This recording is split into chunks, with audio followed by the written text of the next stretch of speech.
olhando, mas é o seguinte, Richard, nós passamos aqui meses, né? Vai acontecer isso, aquilo, quem vai ganhar, quem não vai, é o Ciro, é a Simone, é o Padre Kelvin, é não sei o que vai acontecer e tal. E agora foi. É o Lula, ele ganhou, já está inclusive com uma equipe de transição, já está fazendo conta, 200 bilhões, 300 bilhões, vai furar o teto de gastos.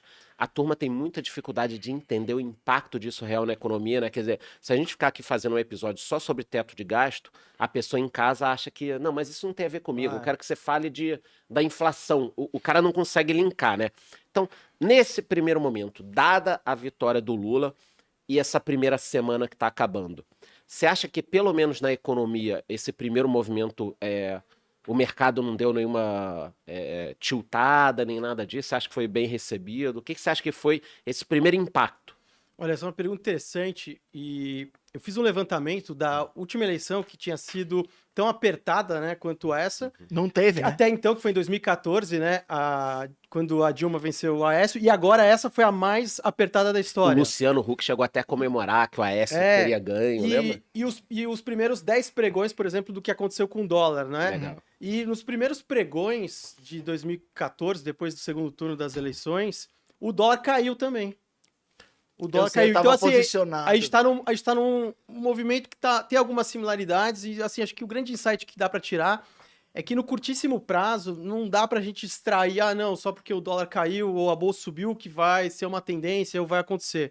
Acho que a gente tem que se ater os fundamentos concretos do que tá acontecendo, independente de quem fosse vencer. Talvez só de não dar uma merda, de confirmar a eleição, todo mundo aceitar e tudo mais, o dólar Já tirou um negócio da frente. Atentar os fundamentos, independente de quem fosse vencer, que tipo de país que vai encontrar e que desafios que vão lidar, né? No caso brasileiro. Então, por exemplo, você falou do teto dos gastos, né?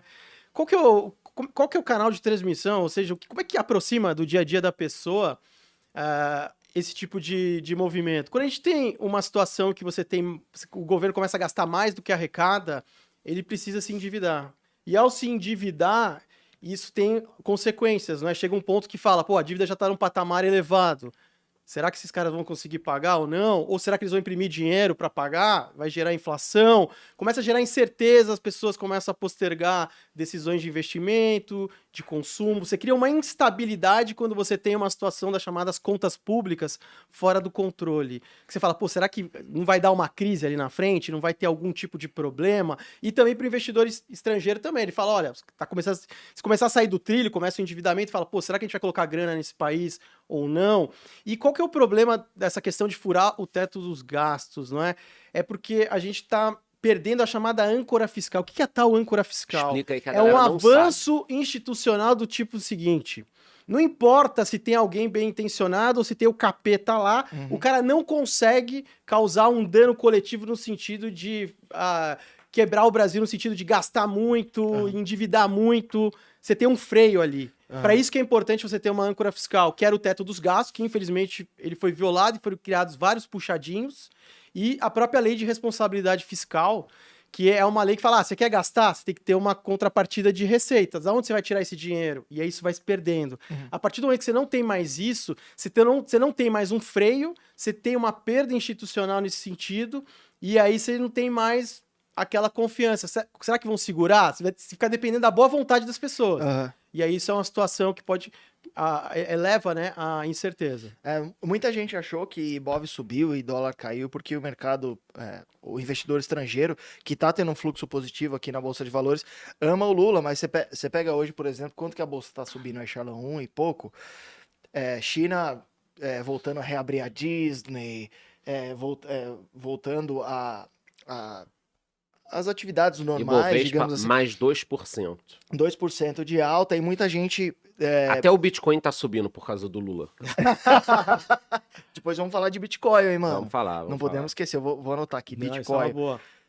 Então, eu acho muito interessante isso. E muita gente fala, quais setores seriam beneficiados com o Lula, né? E pra mim é muito óbvio que ele sendo um cara que gosta de gastar e gosta de fazer políticas que que o povo adora.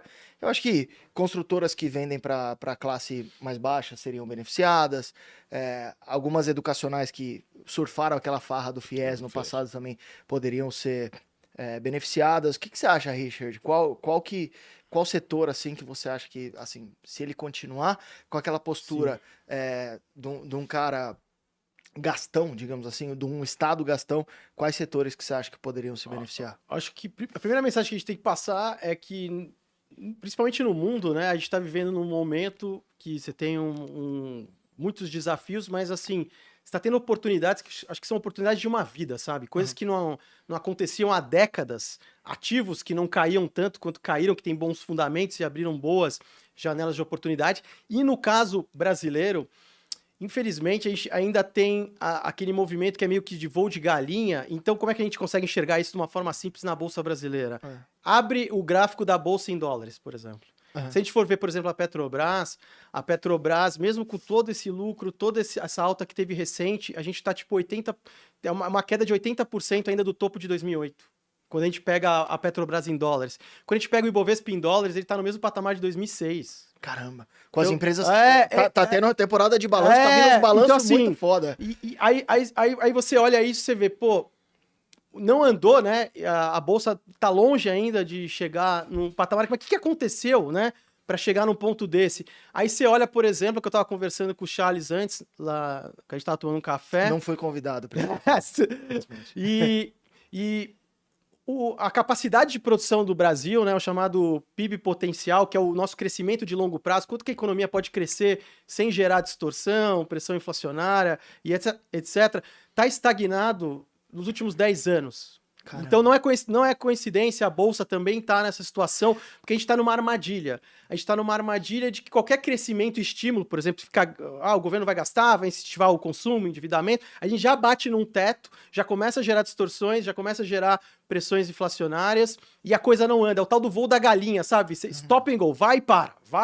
Aí vem uma recessão, vai e para. Você não consegue um crescimento sustentável e destravar isso. E para destravar isso, era um debate que praticamente não apareceu durante as eleições, como é que a gente vai fazer essa economia crescer de forma sustentável no longo prazo? Como é que a gente vai melhorar o ambiente de negócio? Como é que a gente vai, né, melhorar, né, as condições para as empresas gerarem mais resultados, melhorar a ação dos empreendedores? Então, assim, eu vejo que movimentos no Brasil, infelizmente, ainda são assim, você pode ter uma perna de alta aqui, uma ali, mas não é aquela coisa, por exemplo, se você tiver exposto numa economia mais madura, como, por exemplo, os Estados Unidos, que tem esses momentos, tem recessão, mas o negócio depois vai se recuperando e vai andando. Então, acho que a gente tem esse grande dilema. Então, acho que você abre lá o gráfico da Bolsa em dólares, dá uma olhadinha nessa questão aí do crescimento de longo prazo do Brasil, e aí a gente vê que não é uma coincidência, a gente está numa armadilha. E sabe qual é a pior armadilha do Brasil? Que o Brasil é um país que ele desperdiçou uma das grandes chances, que é o chamado bônus demográfico. Você tinha a maior parte da população em idade apta a trabalhar, e agora a gente está envelhecendo. E a pior coisa que pode acontecer numa economia de um país é ele envelhecer sem ter ficado rico.